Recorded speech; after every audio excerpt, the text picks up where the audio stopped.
Honestly, whoever thought we'd go from having this abomination to having a pretty consistently entertaining trilogy?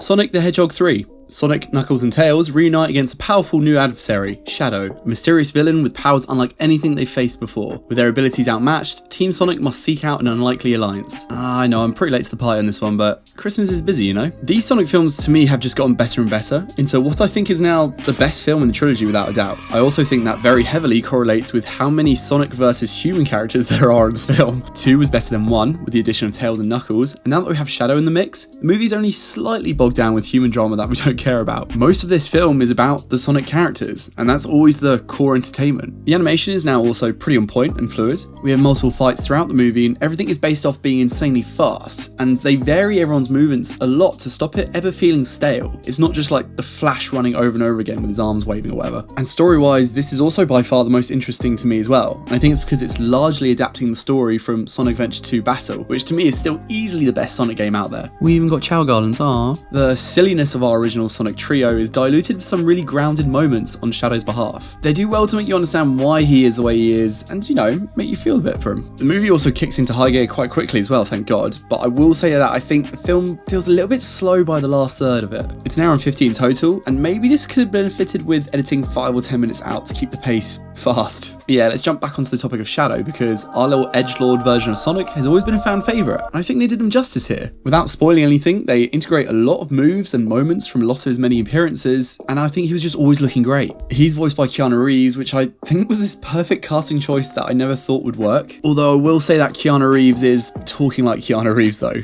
If you've seen the John Wicks, you'll know exactly what I mean. That slow talk with space in between words. It works for Shadow, but I'll be honest, on a number of occasions, I did feel like I was just listening to Keanu and not necessarily a character in a film. I think that could be a me thing though. Team Sonic are also pretty great in here too, with only minor supporting roles from James Marsden and Tika Sumpter. I like those two, but I do think that was for the best. And the Sonic trio are pretty distinguished, each with their clear roles, and their chat bounces well off each other. Ben Schwartz, Colleen, and Idris Elba are solid in these roles now, and it's to me the main reason why this works. This is a kids movie though, so there's undoubtedly a lot of jokes in here that are made for them in mind, but there was also a lot of surprising moments which got some laughs out of me, some unexpected lines that caught me off guard that I really appreciated. And it's because you have those moments that older audiences will appreciate that you don't mind it as much when there's jokes in there just dedicated to kids only. And that comedy that works is undoubtedly because of Jim Carrey, who continues to be this glue that keeps these movies together somehow. At this point, I wouldn't be surprised to see him phone these in, like an easy paycheck job or something like that, but it's actually the opposite. I think it might be the most unhinged he's yet to be in this franchise. He plays Eggman and his grandfather Gerald Robotnik, and I thought it would look weird or annoying, but was actually kind of surprising how much it worked. He plays each character pretty differently, and they interact a lot with each other, with some kind of weird but funny moments throughout. Honestly, shout out to that laser dance scene, because I think my jaw just hung for that entire bit.